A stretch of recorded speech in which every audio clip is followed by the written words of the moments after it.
Et l'histoire que je vais vous raconter maintenant renvoie l'homme à ses origines barbares.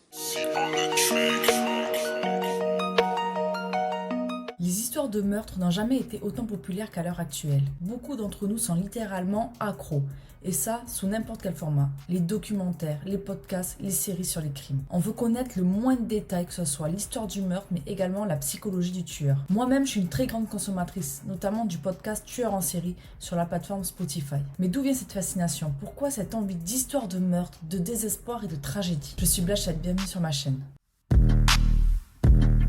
Plusieurs spécialistes sont d'accord pour dire que cette fascination vient du fait que les sujets traités sont des situations où on aurait pu être confronté. On regarde et en même temps on se demande comment nous-mêmes on aurait réagi en tant que victime. On se questionne également sur les antécédents psychologiques du meurtrier. Quel est ce moment où tout a basculé dans la tête du tueur pour qu'il devienne tueur? L'être humain est fait de pulsions. Une partie de ces pulsions sont de nature masochiste et sadique. Nous avons un peu de violence en nous et l'une des façons de l'atténuer, de l'assouvir, d'après le docteur Bazan, c'est de se plonger dans ces histoires. Il faut qu'on se l'avoue aussi. Cette fascination est également dû à notre voyeurisme. Dans cette vidéo, je vais parler des réseaux sociaux et du business autour de ce phénomène. Mais il est important de noter que la fascination des histoires de meurtre ne date pas d'hier. En 1880, le triple meurtre de l'avenue Montaigne, par exemple, avait fasciné la population. Les journaux en parlaient pendant des mois. Et ça, la co-créatrice de Devil Jury le dit très bien. Cette fascination a toujours existé, mais je soupçonne les services de streaming d'avoir pris le train en marche après avoir remarqué la popularité du programme comme Making a Murderer. Ouais, c'est vrai, vous l'avez pas remarqué? Depuis Making a Murderer ou bien l'affaire du petit Grégory diffusée sur Netflix, on n'a jamais vu autant de personnes parler d'histoires de faits divers de la sorte, que ce soit sur YouTube, sur Twitter et même Instagram. Bah ouais, ça fait cliquer. Et ça, les influenceurs l'ont bien compris. Il y a évidemment des précurseurs à ce phénomène, des youtubeurs passionnés. Je pense notamment à Victoria Charlton ou encore Sonia. Mais depuis 2020, plusieurs chaînes naissent et beaucoup de youtubeurs déjà présents sur la plateforme revoient toute leur stratégie de contenu pour dédier une grande partie de leurs vidéos aux histoires de meurtre. Et c'est cette deuxième partie qui m'intéresse. Beaucoup de nos youtubeurs qui nous avaient habitués à des contenus plus légers se sont tout d'un coup mis à faire des vidéos sur ça. Je pense notamment à Oria, qu'on a connu avec des tutos make-up et des storytime plus personnels. Ou alors, attention, Enjoy Phoenix. Et c'est là que je souhaite questionner la sincérité de leur contenu. Depuis janvier 2020, les contenus traitant ce sujet ont explosé en termes de vues, et ça, les chiffres le démontrent. Du coup, quand je vois la youtubeuse Belle et Sariane faire un tuto make-up tout en racontant des histoires sur les tueurs en série, eh ben je me questionne. La limite entre la fascination des histoires et le respect des familles des victimes est souvent à la limite d'être franchie. Et je parle pas seulement en mon nom. Certains internautes accusent ces créateurs de contenu d'exploiter les victimes de ces crimes. Et pour cause, certains et certaines peuvent toucher des commissions sur les produits de beauté achetés via leur chaîne ou font parfois de la publicité pour de la marque qui sponsorise leurs vidéos juste avant de raconter des récits effroyables.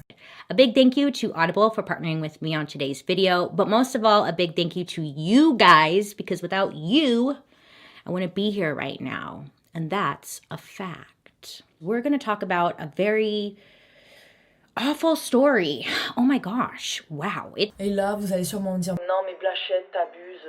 Ça se trouve, les familles, elles tombent même pas sur ces vidéos, elles ont pas que ça à foutre. Ben attendez, la podcasteuse de True Crime, dont la sœur est portée disparue, est choquée de voir des youtubeuses beauté se lancer dans ce domaine simplement parce que c'est à la mode. On a tendance à oublier qu'on parle de personnes disparues, je le répète, et que les familles peuvent tomber sur ces vidéos. Après, en soi, faire des vidéos pour parler de faits divers ne me dérange pas plus que ça. Qu'importe ce que le contenu proposé de base. Et là, je rebondis encore sur Auria, mais ce qu'elle fait, c'est vraiment quali pour le coup. Ce qui me dérange, et vous l'avez compris, c'est l'appât du gain et des vues, car des influenceurs sont prêts à tout pour monétiser dessus sous couvert d'enquête. Personne n'est passé à côté de cette affreuse histoire.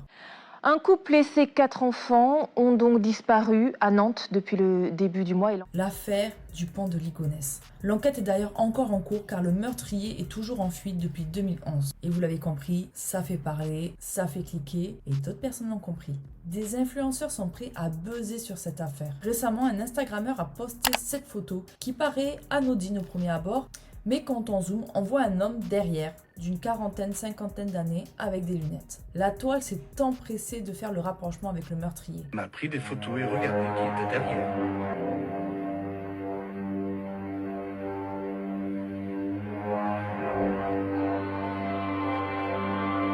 Et je pense que d'avoir posté ce cliché, qui paraît anodin comme ça, n'est pas un hasard. Le trafic sur sa page a considérablement augmenté. Récemment encore, sur Instagram de nouveau, une influenceuse s'est pris en selfie devant la maison de Dupont de Ligonnès, là où il a tué toute sa famille, je le rappelle. Et s'est amusé à faire des stories en se sentant suivi. On pouvait apercevoir un dessin derrière ces selfies représentant le célèbre meurtrier. Alors oui, on peut être fasciné par cette histoire, mais franchement là ça devient creepy. Certaines personnes font de l'humour et jouent au détective comme si ce type c'était un mec lambda. Wesh, il a tué toute sa famille. Et j'ai oublié de citer, il a tué le chien aussi. En tout cas, n'hésitez pas à me dire ce que vous en pensez en commentaire. Nous sommes la plupart du temps attirés par les faits divers parce qu'ils attisent notre curiosité et notre besoin de savoir. Cependant, il est hyper important de ne pas glorifier les tueurs en série et de conserver à l'esprit que les affaires criminelles en question ont des victimes bien réelles. Et du coup, ne pas se servir de ces histoires comme un produit de fiction, un produit qui buzz, qui fait du clic et au final, qui fait de l'argent.